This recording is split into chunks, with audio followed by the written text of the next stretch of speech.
Good morning, students. Today we shall see the applications of first order differential equations. In that first application we are going to learn now is growth and decay. Or in the exam you can expect a question in this form. State and explain the law of natural growth and decay. So the derivation and its solution part we are going to discuss here. Now how you can expect a question? State and explain law of natural growth and decay. For that what we have to write? It is the derivation of natural growth and decay equation as well as its solution.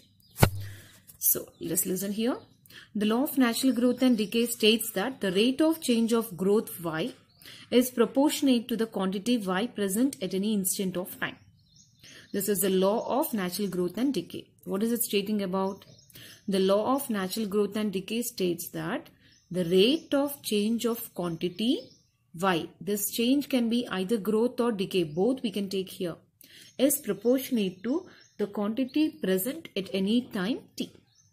We can put it in the form of an expression, mathematical expression, as the rate of change with respect to time will be dy by dt is proportionate to the quantity present y at any time. So dy by dt is proportionate to y. Now here we will remove this proportionality by using a proportionality constant. I want to take the proportionality constant as plus or minus k. So dy by dt is equal to plus or minus ky. Consider it as equation 1, where k is a constant of proportionality. Now we can go for the variable separable form here. Dy by y is equal to plus or minus k into dt. Integrate it on both the sides. Integration dy by y is equal to plus or minus k into integration dt.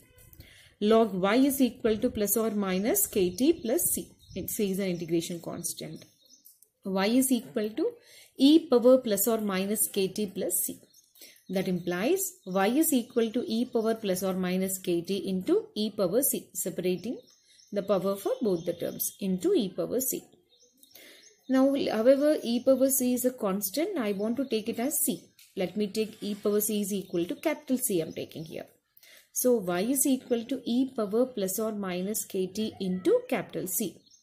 Or clearly I can write it as y is equal to capital C into e power plus or minus kt. Consider it as equation 2. Therefore, the solution of equation 1 is y is equal to c e power plus or minus kt.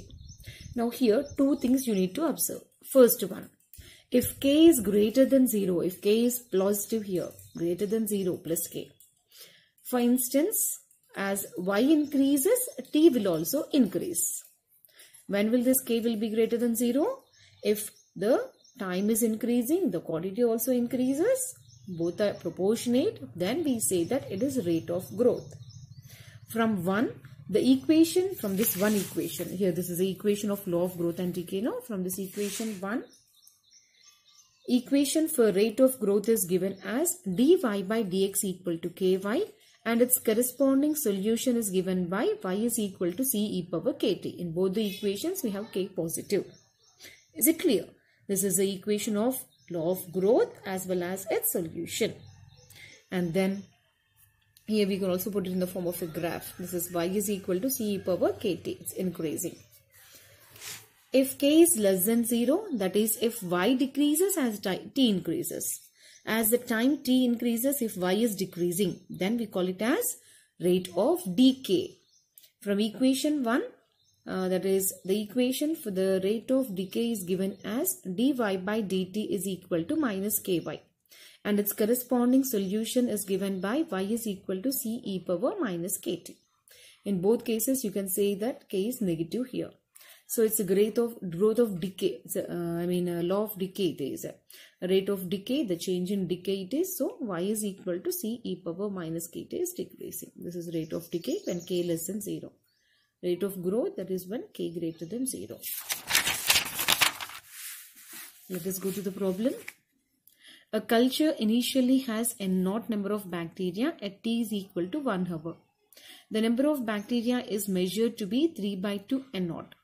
If the rate of growth is proportionate to the number of bacteria present, determine the time necessary for the number of bacteria to triple.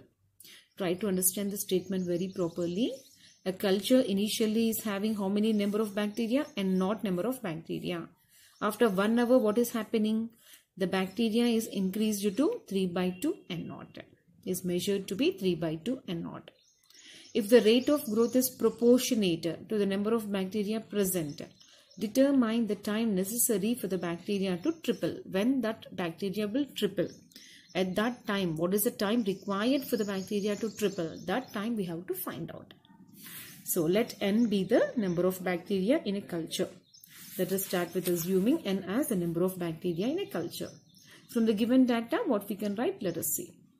At t is equal to 0, N is equal to N0. That is N of 0 equal to N0. At time initially, number of bacteria is N0. We can put it in the form of equation, a condition as N of 0 equal to N0. At t is equal to 1, N is equal to 3/2 N0. That is N of 1 is equal to 3/2 N0. The rate of growth is proportionate to the bacteria N of t present at any time t. That is your equation, law of growth, rate of growth. dN by dt is equal to Km. Consider it as equation 1. The solution of equation 1 is given as N is equal to C e power kt. N of t is equal to C e power kt. Consider it as equation 2. Now substitute t is equal to 0 in equation 2. N of 0 equal to C e power k into 0. That is equal to N of 0. Nothing but equal to C, which is equal to N0. Hence C is equal to N0. We got one relation, C is equal to N0. At t is equal to 1, N of 1 is equal to C e power k into 1. We are substituting t equal to 1 here.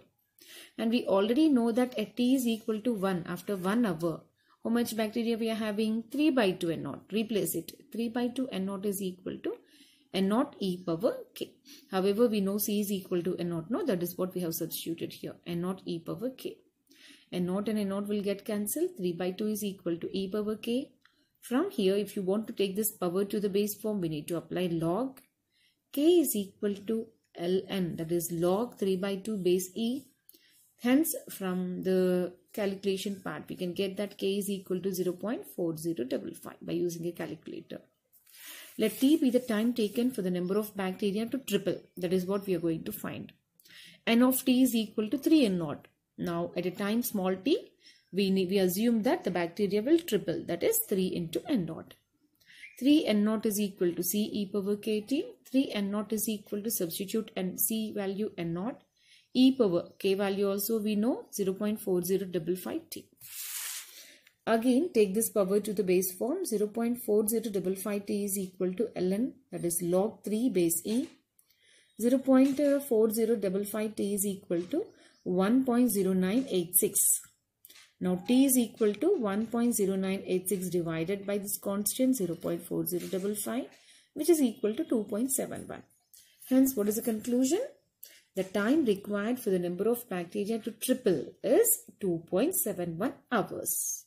This much time is required for the bacteria to triple. The next application we shall learn is radioactivity and carbon dating. Now here, first we should know how we will expect a question in the exam. We can get a question in this form. State and explain half-life of radioactive substance. First, we shall see the definition of half-life. Half-life is defined as a time taken by a radioactive substance to disintegrate by half of its initial amount. Now, if you take a naught as an initial amount, then the time required for it to disintegrate, decrease to half, that is 1/2 N0. That time required is called as the half-life of any radioactive substance. Now here we can see that half-life of radium is approximately equal to 1700 years. Half-life of uranium isotope is 4.5 billion years and so on. Few examples. The disintegration is proportionate to the amount of the substance present at any instant of time. Let us derive an equation for this radioactive substance disintegration, otherwise carbon dating we can say. The disintegration is proportionate to the amount of the substance present at any instant of time t. Let A be the amount of the substance. The equation of the disintegration is given by the rate of change, that is a decrease, that is a disintegration will be with proportionate to t. So dA by dt is equal to minus K into A. Why I'm taking minus here? It's clearly disintegration. That means the quantity, the amount of the substance will be decreasing. So I'm taking directly minus K here. Minus K into the amount of the substance present, A. So go for the variable separable form. dA by A is equal to minus K into dt. Integration dA by A is equal to minus K integration dt. After integrating, log A is equal to minus K into T plus an integration constant C. Now eliminate log here. So we can write it in the form of exponential on the other hand side. A is equal to e power minus kt plus c. That is, A is equal to e power minus kt into e power c. It is same like your law of growth and decay. Let us take e power c as a constant capital C. So it is A is equal to c e power minus kt. Is called the solution of equation 1. If T is equal to capital T, let the amount of the substance be disintegrated to half of its original value, half-life. Let us derive a formula for half-life here.